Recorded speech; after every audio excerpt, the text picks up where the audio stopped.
শিক্ষা সংক্রান্ত গুরুত্বপূর্ণ আপডেটগুলো পেতে হলে অবশ্যই শুভেন্দু ই একাডেমি চ্যানেলটি সাবস্ক্রাইব করুন।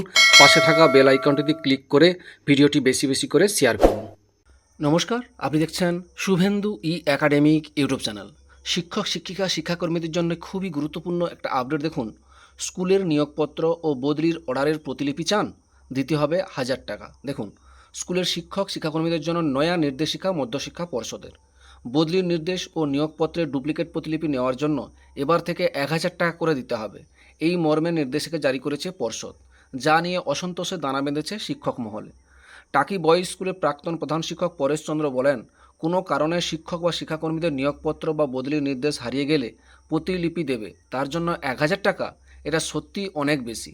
মধ্যশিক্ষা পর্ষদের এই নির্দেশের পুনর্বিবেচনা করা উচিত।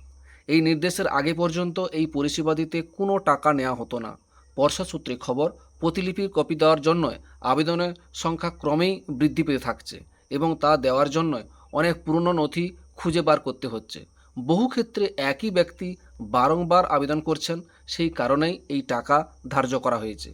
বেশ কিছু শিক্ষক সংগঠনের প্রশ্ন, মধ্যশিক্ষা পর্ষদ কি ব্যবসায়ী সংস্থায় পরিণত হলো? বঙ্গীয় শিক্ষক ও শিক্ষাকর্মীদের সাধারণ সম্পাদক স্বপন মণ্ডল বলেন, 26,000 শিক্ষক ও শিক্ষাকর্মীদের মধ্যে বেশ কয়েক হাজারের চাকরি নিয়ে যখন প্রশ্ন উঠছে, তখন ডুপ্লিকেট নিয়োগপত্র দেওয়ার সিদ্ধান্ত তাৎপর্যপূর্ণ। তার জন্য আবার 1000 টাকা করে নেবে? মধ্যশিক্ষা পর্ষদ কি এখন ব্যবসায়ী প্রতিষ্ঠানে উঠেছে?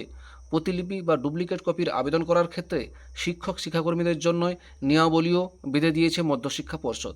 বিজ্ঞপ্তিতে বলা হয়েছে, ওই নিয়ম মেনে আবেদন না করলে ডুপ্লিকেট কপি দেওয়া হবে না।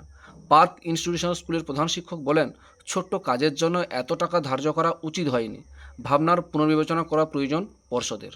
এই ছিল একটা আপডেট আমাদের সঙ্গে শেয়ার করলাম।